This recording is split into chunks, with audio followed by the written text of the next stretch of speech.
Et yo l'équipe, ravi de nous retrouver aujourd'hui pour cette nouvelle vidéo et programme du jour. Mais je vous propose de suivre un peu l'évolution de ma magnifique Iridomyrmex purpureuse. C'est une magnifique fourmi australienne. Vous savez, elle est répandue sur les territoires australiens, c'est vraiment une fourmi courante là-bas, et elle a un petit nom nommé la fourmi à viande. Alors en français, c'est vrai que ça fait bizarre, hein, la fourmi à viande, c'est quand même particulier.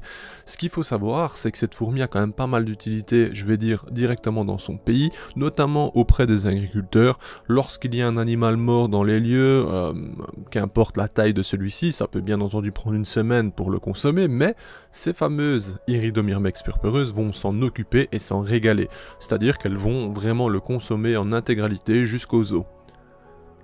C'est une petite particularité qui est sans doute à l'origine de leur nom, fourmi à viande. Maintenant, il n'y a pas que ça. Sachez également qu'il est mentionné que celles-ci font face à certains nuisibles en Australie, notamment les crapauds buffles. Alors, je ne pourrais pas vous dire dans le détail à quelle fréquence elles s'attaquent vraiment à des crapauds buffles.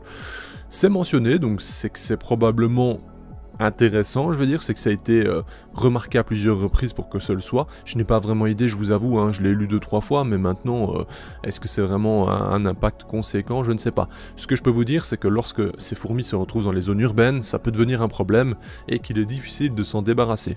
Donc voilà, c'est un peu comme toutes les fourmis, c'est vrai que certaines, bon voilà, lorsqu'elles prennent possession des habitations ou des lieux à proximité, ça peut devenir envahissant, sachant que l'estimation des populations en nature, je vois un peu de tout, je vois entre 40 et 50 000 ouvrières, je vois jusqu'à plus de 100 000, donc je ne saurais vous dire exactement parce que les avis vont dans tous les sens, mais on peut s'imaginer assez aisément que effectivement une colonie de 100 000 fourmis de ce style qui sont réellement affamées et qui sont pas trop mal en termes de chasse, hein, parce que ça chasse je vais dire des petites mouches, des petits insectes, ça se débrouille plutôt pas mal, ce n'est pas les meilleurs, hein, mais ça, franchement ça reste intéressant.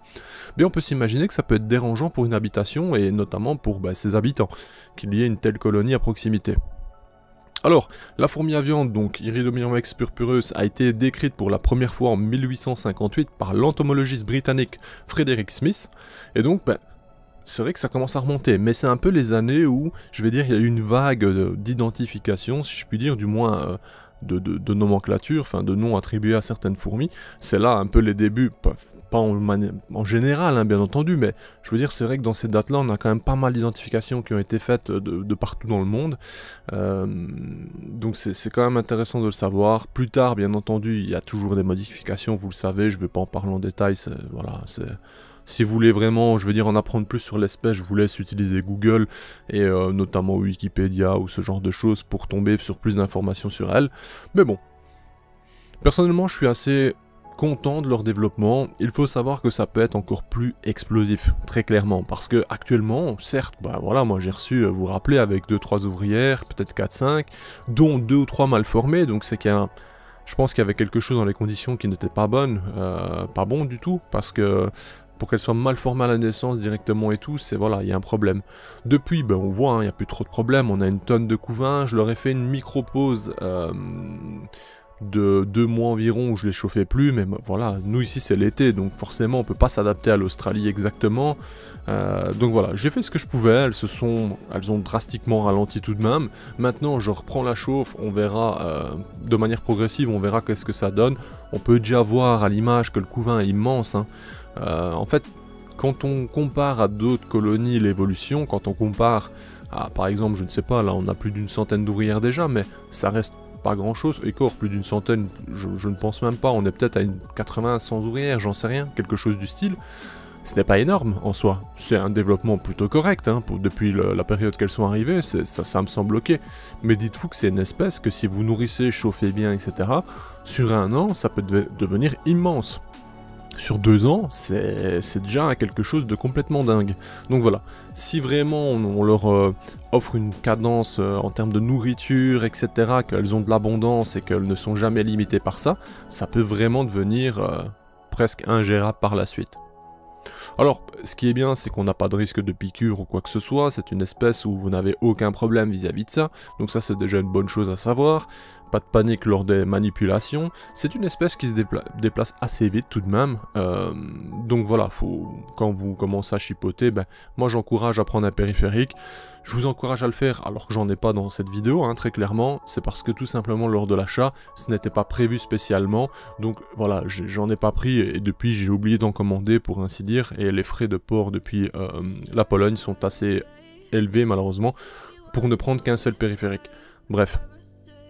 Alors, nous ici l'objectif c'est de voir comment ça va évoluer. On va voir sur 1 an, sur 2 ans comment ça va être.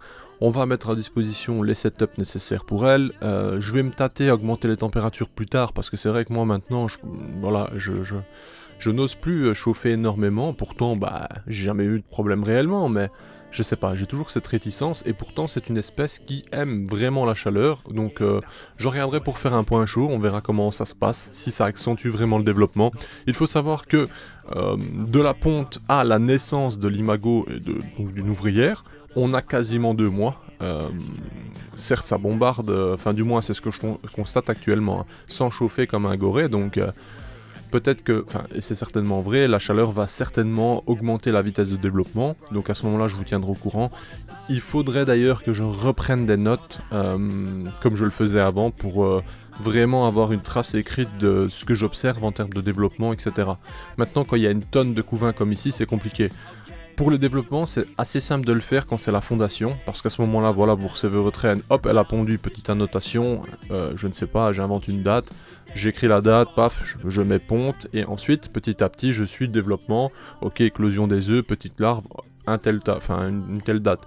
C'est faisable, bien entendu il faut y aller délicatement pour ne pas perturber la fondation, parce que parfois ça peut être délicat, notamment lié au stress, etc. Vous pourrez créer beaucoup de stress pour votre reine et que la fondation se passe mal, mais s'il y a moyen de le faire sans générer une panique, c'est toujours hyper intéressant, comme ça on a vraiment des informations précises sur l'évolution. C'est d'ailleurs ce que j'essaierai de vous faire prochainement, des vidéos avec ce type de choses, ce type de détails. Donc ça c'est au programme, j'ai déjà commencé à enregistrer justement ce type de vidéo vraiment où je vais revenir sur des espèces classiques d'ailleurs. Je devrais d'ailleurs même pas vous le dire que j'enregistre ça parce qu'il y a bien sûr d'autres créateurs de contenu qui regardent mes vidéos qui vont se nourrir du contenu en soi et des idées. Et donc possiblement quelqu'un va me devancer, ce qui est fort probable. Il n'y a aucun problème avec ça, non, mais c'est juste pour vous dire que je devrais me taire. Mais je préfère vous le dire, comme ça au moins c'est cool, vous avez déjà une idée de ce qui va arriver. Et en soi, je vais revenir sur les Nicobarensis, les Messor Barbarus, etc. etc. Et j'essaierai de vous détailler avec la température, le nourrissage, qu'est-ce que j'ai fait, etc. etc. En détail, je vous mettrai au final une vidéo qui regroupe depuis la fondation jusqu'à la naissance des premières ouvrières, le temps précis, les périodes d'évolution, etc. etc. Donc ça c'est au programme, je pense que ça sera intéressant pour beaucoup de monde de s'imaginer un minimum combien de temps il faut, est-ce qu'on est dans les clous, etc. Sachant que, comme je le dis, une reine n'est pas l'autre, l'évolution peut être totalement différente d'une reine à l'autre, donc ça n'aura même pas de valeur scientifique à nouveau, Ce sera vraiment pour le plaisir, sachant que si vraiment je veux avoir des détails, je veux dire des résultats plus probants, je pourrais partir sur 5 fondations de 1, 5 fondations de 6, enfin voilà. Là on aura déjà une idée plus globale, comme ça on pourra faire une moyenne, et ça nous donnera une idée plus précise. Maintenant, à voir, on va voir, parce que moi ça va me demander du temps, mine de rien, de filmer et de regarder régulièrement à ça, plus ce que j'ai déjà à faire, mon nourrissage quasi quotidien, plus l'entretien de toutes mes colonies, enfin vous voyez ça va être un travail de fou, plus les vidéos qui me prennent un temps de dingue. D'ailleurs vous le voyez en ce moment, je réduis la cadence drastiquement, et ça va encore réduire, je vous le dis, parce que voilà, j'ai énormément de choses à faire dans ma vie actuellement, il y a des événements qui arrivent, plein de choses du style, et donc voilà, petit à petit il va y avoir moins de vidéos, j'essaierai de rendre ça plus qualitatif qu'avant. Ça se trouve pendant une semaine vous allez avoir du contenu tous les jours, c'est possible, franchement lorsque je trouverai le temps je ferai comme avant. Mais c'est possible qu'il y ait des semaines où il y ait vraiment une seule vidéo, et c'est pour ça que ben, je vous encourage à me donner de la force si vous les appréciez, notamment via les commentaires, etc. Vous savez de toute manière les façons de procéder. Dites-vous que ce n'est pas parce que la chaîne augmente en termes de nombre, etc. que je vais me dire ok, voilà, je lis plus machin, loin de là, hein, je lis absolument tous les commentaires, je réponds à tous les commentaires également. Je prends plaisir d'ailleurs à les lire parce que ça me motive, ça m'encourage de savoir un peu, je veux dire, les avis des gens, qu'est-ce qu'ils pensent du contenu, qu'est-ce qui leur plaît dans les vidéos, etc. De voir un peu vos évolutions de vos côtés, enfin de votre côté également. Donc voilà. Tout ça pour dire que vous connaissez de toute façon le schéma classique sur YouTube. Pour encourager quelqu'un, c'est très simple, il faut le suivre, il faut lui envoyer de la force, commenter, mettre un like. Et pas oublier que généralement le contenu est gratuit, c'est du temps que les gens dépensent pour amener un divertissement. Bien entendu, personne n'est forcé à rien faire, mais je trouve ça chouette lorsque tout le monde prend plaisir, je veux dire, d'amener ce petit moment de communion où l'un crée son contenu, les autres en profitent et se régalent dessus. Et si ce n'est pas le cas, il y a des tonnes de créateurs au final, donc il y a toujours des possibilités pour trouver son plaisir sur internet. Enfin voilà, on arrive sur la fin de vidéo. On se dit à bientôt pour une prochaine vidéo. On suivra bien entendu cette espèce dans le temps. Et sur ce, je vous dis prenez soin de vous et de vos familles. À bientôt l'équipe. Bye. Hey, si toi aussi tu as apprécié la vidéo, n'oublie pas de t'abonner, de laisser un like, voire un commentaire, ou même de nous suivre sur les réseaux. Merci et à bientôt l'équipe.